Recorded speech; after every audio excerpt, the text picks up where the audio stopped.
So I just saw the news today regarding Pathfinder the Adventure card game.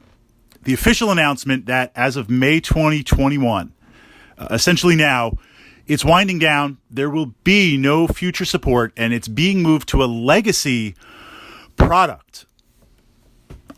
I won't say I'm surprised.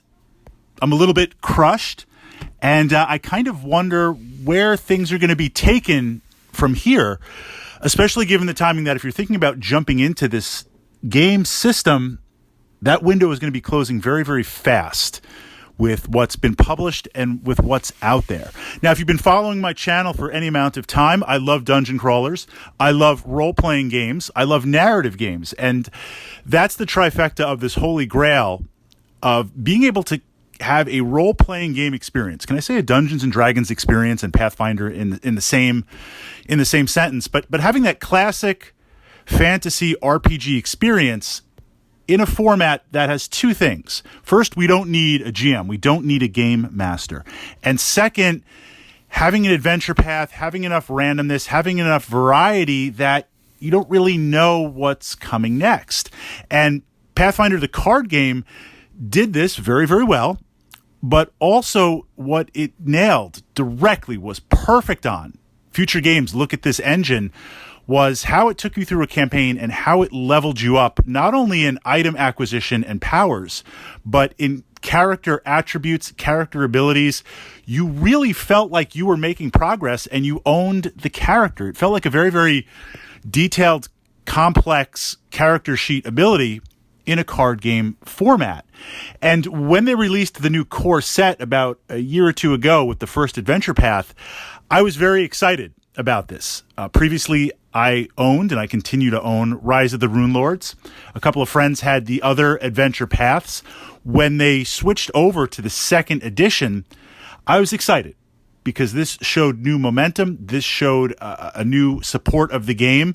And I expected regular content outside of the Pathfinder Society in that we had a core game that was going to be used with everything. We got our first full adventure path, and maybe once a year or every other year, a new adventure path. And the way they hit you was you had to buy the core and those adventure paths. We had nothing for a long time. We had some organized support. We had some PDFs. And it became very apparent that things were just winding down. And that was it for the game. And I didn't know if that had to do with support on the Pathfinder Society of organized play. Admittedly, I followed it a little bit, but all of my play with the game is just the core game and with friends. We never participated in the society. So where does that leave us right now? Definitely the second edition of the game, the core and the first adventure path. A lot of fun, a lot of replayability, a nice little title, a nice game, and it certainly has more than enough for replayability.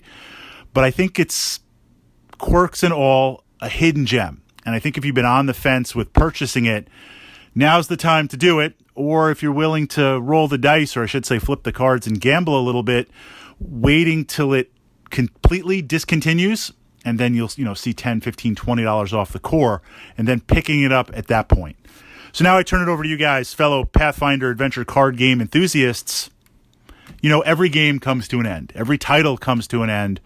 But seeing how they went through the trouble of redesigning and re-releasing a complete second edition and throwing the weight behind it, throwing the support behind it, throwing the promise behind it, only to kind of kill it on arrival and now announce this, I do have to say that I'm a little bit surprised by it.